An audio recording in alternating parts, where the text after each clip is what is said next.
Alright, good morning po sa inyong lahat mga kababayan, Batang Maynila to. It's update tayo dito kay Bong Suntay.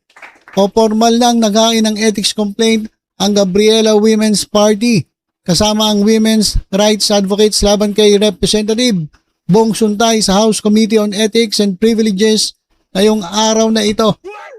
So ayan mga kababayan, tinuluyan na po etong si Suntay. Dahil po sa kabastusang kanyang ipinakita doon po sa hearing ng Justice Committee tungkol po sa impeachment complaint kay Sara Duterte.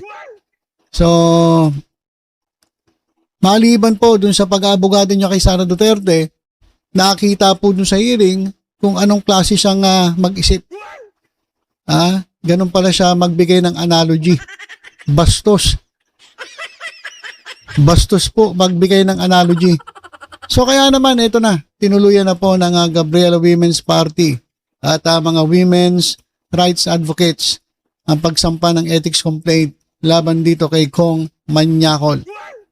At dito rin mga kababayan, sa report ng ABS-CBN, ayon po sa Philippine Commission on Women, malinaw na pagtataksil sa tiwala ng publiko at may paglabag sa ilang batas ang pahayag ni Quezon City 4th District Representative Bong Suntay patungkol sa actress na si Ann Curtis.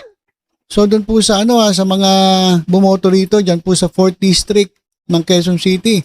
Susunod po mag-isip-isip kayo. Ang balita ko, lamang lang nito ni Suntay doon sa kalaban niya mga kababayan is 200 votes. So muntikang matalo etong si Suntay. Kaya siguro alam mo kung si Mayor Belmonte tumakbong Congress woman. Sigurado tanggal to eh. Kaya kami nananawagan kay Mayor Belmonte.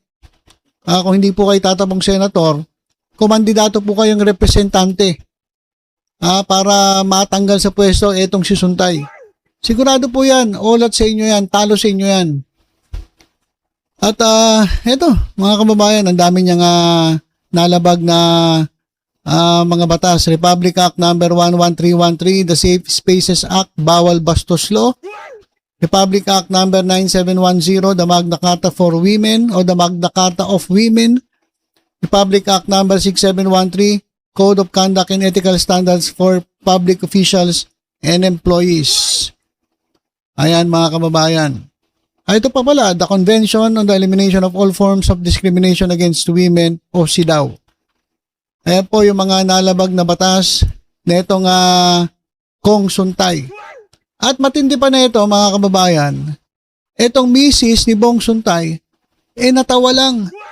Natawa lang daw doon sa ginawa ng asawa niya. Abay, konsentidor pala to eh. Konsentidor pala to. Natawa lang daw siya dun sa analogy ng kanyang asawa tungkol kay Ann Curtis. Wala tayong magagawa. Kinokonsenti pala ng asawa bahala ka. Kaya kapag kayo binastos o anak ninyo binastos o pinagpantasyahan o nag-imagine yung mga netizens dun sa asawa nyo at dun sa mga anak ninyo, normal lang pala sa inyo kaya okay lang, matatawa lang kayo. Ibang klase pala tong misis ni Bong Suntay. Sabi nga dito mga kababayan, sanayan na lang yan. Siyempre natawa sa labas pero galit na galit sa imagine niya. Kung alam mo lang sir. O natawa lang siguro sa kahihiyan. Ayan, magmura papuntahin Kong. Kung Manyakol yung asawa mo sa Shangri-La, baka may mag-imagine. Pero sa tingin ko malayong malayo kay Ann Curtis yung itsura ng asawa ninyo. Kaya ewan ko lang kung may mag-imagine dyan. Sabi tuloy ng ating mga kababayan dito, iisa lang talaga ang hulmahan ng mga bastos. Sabi sa comment, lahat naman ng mga DDS ganyan. Summer na kasi mainit daw ang panahon kaya nag-iinit sila. Ito kasi yung dati sinabi ni di ba, ni Robin Padilla. Ito raw si Robin ay senador in heat. Ito naman si Suntay ay congressman na nag-init.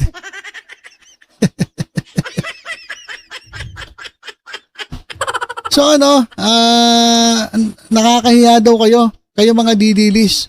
Ang mali pinipilit maging tama. Ayan po ang DDS legacy. Wow. Pero mga kababayan tinatanggi niya na siya isang DDS. Sabi niya hindi ako DDS. Bakit kaya ganun Bakit tinatanggi ninyo na DDS kayo? Nakakaya ba maging DDS? Kasi mga DDS kung hindi Bopols, Bastos. Di ba? Kung hindi Bastos, Bopols. Parang pabalik-balik lang doon mga kababayan. Pabalik-balik lang doon yun Kung hindi Bobo, Bopols. At kung hindi Bopols, Bastos. So, kaya tinatanggi nila, ayaw nila maging DDS. Pero yung ugali nila, DDS. Sabi rito, parang si Malutikya, Atikya, si Malutikya. Parang si Malutikya din ito, bumubula na ang bibig kakatanggol kay Sara Liu. Pero hindi daw siya DDS. Sus, wag nyo ikahiya pagiging DDS, dapat maging proud kayo. Dapat maging proud daw kayong DDS. Naitanggi nila mga kababayan, hindi daw siya DDS. Pero naman, bumubula ang bibig, kakatanggol kay Sara Liu. At balita ko mga kababayan, ano po to? PDP. Yung kanyang partido, PDP. O parang sinasabi niya na hindi lahat ng PDP DDS. Pero wala Hindi na ako maniniwala rito. Ubod ng sinungaling to mga kababayan Sobra pagtatanggol mo tapos sasabihin mo hindi ka DDS. Wala sa ayos talaga to Tulonggis na to. Ito Pero hindi daw siya DDS. Ayan po yung mga litrato. Tuwan-tuwa siya kay Duterte Ayan, may picture sila ni Sara. Ayan. Alam ko PDP to pero hindi daw siya DDS. Ayan mga kababayan. Pero sabi ni Jesus Palsis, etong si Bong Suntay, isa pong tunay na diehard Duterte supporter o DDS. Siya po ay House Majority o House Deputy Majority Leader from 2019 hanggang 2022 nung si Duterte ay presidente at nung siya ay congressman. Prior to 2019, etong si Suntay ay na-appoint ni Rodrigo Duterte bilang isa sa mga 5 direktor sa Philippine Charity Sweepstakes Office. Noong 2022, natalo etong si Suntay kay Marvin Rillo. Ito pong si Marvin Rillo ay kandidato ni BBM at ni Martin Romualdez bilang congressman noong panahon na yon. At etong si Suntay ay natalo dahil po sa kanyang poor pandemic performance. So palpak po yung kanyang congressman siya, pero palpak siya yung kanyang performance noong panahon ng pandemya. At ito naman si Rillo ay nanalo dahil po sa kanyang popularidad sa masa. Noong 2025, bumalik si Suntay at nanalo ng, ito nga yung sinabi ko, 200 votes lang. 200 votes ang lamang niya doon kay Rillo. Pagkatapos siya ay ikampanya ni Sara Duterte yan sa Barangay Tatalon, Quezon City. So, hindi siya DDS. Utang mo ang political career mo sa mga Duterte, sasabihin mo hindi ka DDS. Ano ka? Ano ka? Kung hindi ka DDS, ano ka? Bastos. Manyakol. Kaya naman, sabi niya, talaga namang may ipaglaban nito, tooth and nail sa impeachment proceedings para protektahan si Sara Duterte dahil po sa utang na loob. Habang nanonood tayo ng day 3 ng impeachment sa House, nako, etong si Suntay ay tila ba nag-abogado dyan po sa impeachment proceedings laban kay Sara Duterte. Kitang-kita naman natin di ba? Parang abogado ni Sara Duterte. At dun sa botohan, nung sufficiency in substance, nung dalawang impeachment complaint kay Sara Duterte, siya lang ang natatanging congressman na bumoto ng no. Lahat po yes, siya lang yung nag-no. Pero hindi ka DDS. Hindi ka talaga DDS kaya dito, nanawagan sila kay Mayor Joy Belmonte na tumakbong congresswoman. Kung ayaw niya tumakbong senator para matapos na ang Suntay versus Rillo at magkaroon na ng unity. Yung tatay niya dati, si Speaker Sonny Belmonte, ay taga 4th District ng Quezon City. So ayan mga kababayan, hindi daw siya DDS. Pero utang na loob niya ang kanyang political career sa mga Duterte. Kaya wag na tayo magtaka na ito ay mag-abogado dyan kay Duterte, dyan po sa impeachment proceedings, dyan po sa House.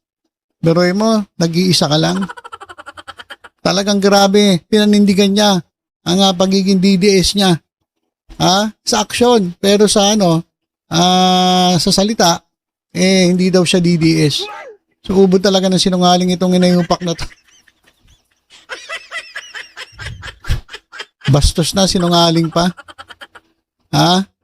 So, ito po mga kababayan, ito na nga po, naghain na ng ethics complaint ang Gabriela Women's Party at ang Women's Rights Advocates laban dito kay Kong Manyakol, dito kay Kong Suntay, yan po sa House Committee on Ethics and Privileges.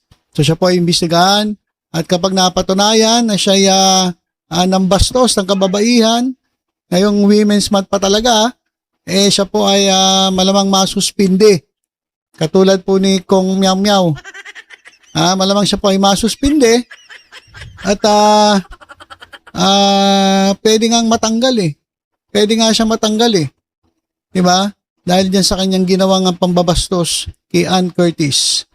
Okay, so ilan po muna mga kababayan ng ating update. Tutok-tutok lang po dito sa Batang Maynila to. Ingat po tayong lahat. God bless po.